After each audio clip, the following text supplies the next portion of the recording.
just gave them some oats in the clean snow just to warm them up this morning. This is my first winter with this new enclosure, and I'm getting a kick out of the path in the snow, showing their patterns, especially Rosie.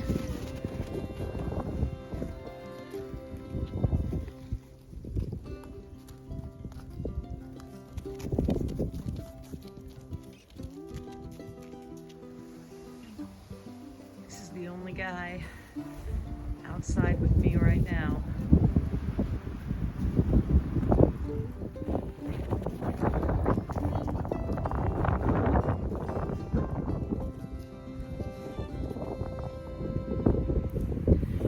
Hey guys, it's Kate on the homestead. A very cold morning here in the country. It's windy, it's cold. I'm finally bundled up, getting my morning chores done. This is the kind of cold that we really need right now.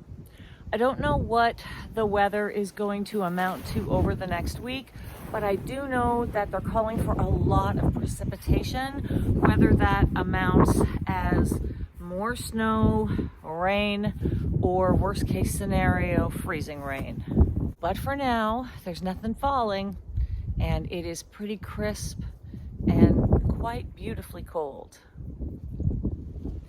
This is my woodshed, my stockpile, my firewood pantry. I actually built this repurposed roof by myself this summer. It is working much better than the tarp that I had it covered with last year. I have 7 rows of firewood that I have split, as well as this pile behind me that will be split, I guess, when the weather is a little bit better at this point. I should have enough to get through this winter, no problem. I unload my firewood from this end because it is close to the back door and the wood stove is just right there in the corner. So this is the dent that I have put in it so far this year. It's really not bad. And like I said, I know that I have enough split up for this winter. Today it is so cold. I have both fireboxes going, so I need to bring in some more firewood. So I thought I would start today out here. And I'm going to tell you all the things that I have learned about heating with wood, because admittedly, I knew absolutely nothing about it when I moved here. I knew that I wanted to have wood heat. It just seemed like a really sustainable solution living in a place like this. But I honestly had no idea what it involved. My experience with wood heating pretty much was limited to a couple times in my life when I happened to have a fireplace in an apartment that I rented, or having little fires in my chimney in the backyard of my suburban house. It's kind of embarrassing to think back when I first moved here and I really thought it was just as simple as get wood, light fire, burn fire. I remember looking around this property and thinking how much wood there was that I could salvage if I ever needed to, not knowing anything about seasoned wood, unseasoned wood, dirty wood, clean wood. So I have had a really steep learning curve, and I'll share all the things that I have learned since then. First, let me say that I love wood heat. I think in a situation like this, it is the best choice. It is a radiant heat, and it certainly warms up the wood in my house in a way that propane just does not. Add to that, I have found heating with wood is about 25% of the cost of heating just with propane.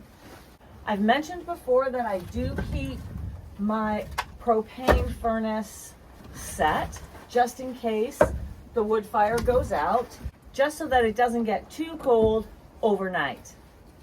When I stacked this wood, I've got some smaller pieces towards the top, and these bigger pieces are closer to the bottom. I need to get some of these bigger pieces out, and I'll talk about that in a minute. So it's less expensive for me to heat my big old farmhouse with wood. It's also a lot more work. I have to have the wood delivered. I have to split it myself. I have to lug it into the house. And then I have to be here to feed the fire. So I have to have the time. If I was gone 8-10 hours a day working away from the homestead, this would probably not be a viable option for me. But fortunately I am here, so I can take care of it. That should be plenty for both fireboxes for today. I'm going to take Potato for his walk, and then I'll pick this up inside, warm by the fire. Seems less windy over here. A little bit less cold on this side of the house. Rusty, what are you doing? He's still standing. I give it maybe 2 more days before he's a puddle. It's actually not too bad out once he's bundled up and moving around. Okay, so back inside, let's bring this wood in while I carry on.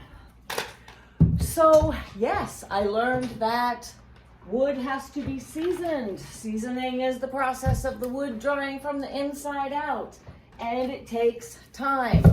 Fresh cut or green wood is dirty. Well, what the heck does that mean? Well, I learned that means that if it is not seasoned, when it burns, the moisture content will produce a substance called creosote, which I had never heard about before. What is creosote? Creosote is the gunk that builds up in your chimney that can cause a blockage and can also cause a chimney fire. So I didn't know anything about any of this 3 years ago. The next thing I knew absolutely nothing about was burning temperatures. And that encompasses a couple of things. First of all, the kind of wood you're burning. So softwood is going to burn faster and hotter, and hardwood is going to burn slower and at a more regulated temperature. For my purposes, the softwoods that I'm getting out here are going to be cedar and pine, and the hardwoods right now are primarily ash and red maple. Second of all, when you light a fire, to keep the creosote buildup minimal, burn hot. So you really need to get the temperature up to an optimum range in order to keep that creosote, I guess, from building up and also steadily burning away. It's very bad to burn hot and then let it cool down and burn hot and let it cool down, as this is going to exacerbate that creosote buildup in the chimney, and we don't want a chimney fire. That is why I do have the chimneys cleaned every fall. That is something that eventually I feel like I might be able to do myself or enlist some help with, but I am afraid of heights, and this house is pretty tall. So I am not sure that that is a maintenance task that I'm willing to take on. It's probably just worth it for me to hire someone to come in once a year, I think it costs $300 for me to do the wood stove, the front firebox, and then last year I didn't use my kitchen wood stove, so I just had them check the chimney for any bird's nests. But but the more you do, the less expensive it gets. So that's not a huge expense for me for a task like that I really just feel I'm not experienced or comfortable with. There are a couple of reasons why I don't use this kitchen cook stove very often. I absolutely love it. I love how quaint it is. And practically speaking, I love knowing that in case of emergency, I have another place where I can cook my food. I had this wet certified when I moved in. I spent an absolute fortune getting this up to code. So it is very much more than ornamental to me. Now, I use this the first winter I came here a couple times just for the novelty of it really, and to get a feel for how it works. But the reason I don't use it a lot, first and foremost, it does not produce a lot of radiant heat into the house. This is designed to heat itself up so that I can cook on it. So the heat really stays localized to the surface of the stove. Hello. Secondly, this is the firebox, and you can see how tiny it is, which means I need really small pieces of wood to fill this, and burning it, I'm constantly feeding it to keep the temperature up. So I have the little thermostat on the chimney, the same as I do the wood stove, and it's really labor intensive to keep this fired up. I can see doing it if I needed to cook and it wasn't kind of an all day, all night thing, but really this is a cook stove and I don't consider it really a source of heat. In addition to the type of wood burning at a different temperature, the size of the wood also impacts how it burns and how hot. So makes sense, the smaller pieces are going to burn faster and hotter, and the larger pieces are going to burn slower and at a more regulated temperature. So Kate 2 years ago is thinking heat is good, I want heat.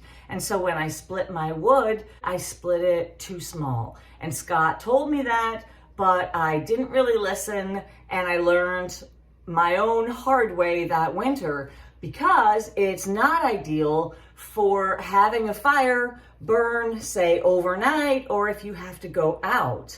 So it's gonna burn off really fast, where the night logs, the really big logs, once you get the temperature hot, will just produce a nice kind of sustainable heat that's going to burn a lot longer. I really don't want to be getting up in the middle of the night to feed the fire. The other thing is, it gets too hot in here. When I have both fireboxes going, if I'm not managing the heat output with the size of the wood, it will be 90 degrees in here. It's just insufferable. So I've been learning to use different kinds and different sizes of wood to get to optimal temperatures and then maintain and regulate the temperature, trying to use the bigger sizes of wood. Not only is this meaning it's less work for me, it's also more efficient because I'm just not going through as much wood, producing more heat than I actually need. I guess the last thing I've learned is that if the fire seems like it's gone out, it's probably not. And so when I first started heating with wood, if I came down to a bed of, coal, I would just clean it out and then use kindling to restart the fire. But what I've learned is that I can restoke those embers, get the temperature back up, and it's really reduced the amount of kindling that I've been going through. I honestly rarely use kindling to restart the fire. Now it's just after I've cleaned a firebox and I need to start from scratch. Otherwise, I can typically get it going just with a little bit of newspaper and some of these smaller pieces of wood. And of course, the last thing I've learned about using wood as heat sources to clean the blowers. So those built-in fans that kick on to push the heat out. This wood stove does have a blower, but I really don't think it works and I don't use it. I have shot a video before cleaning out the blower in the front fireplace to keep it working and keep it optimized. Okay, well that's everything I've learned about burning wood. I'm sure a lot of you guys know this already, but this city girl knew nothing about wood burning other than the few instances that I explained earlier. And in those cases, I was really just buying bundles of wood from supermarkets and places. So I really had no idea. So I really learned a lot. I'm getting a lot better and more efficient, which is excellent because I really, really love being able to heat this big ass house just with firewood. All right, I gotta get this put away. So I'll wrap it up for today. Until next time, happy, healthy living. Stay safe and stay warm if it's this cold where you are. We'll see what the weather brings this week. I'm Katie Kate on the Homestead, and I'll see you later.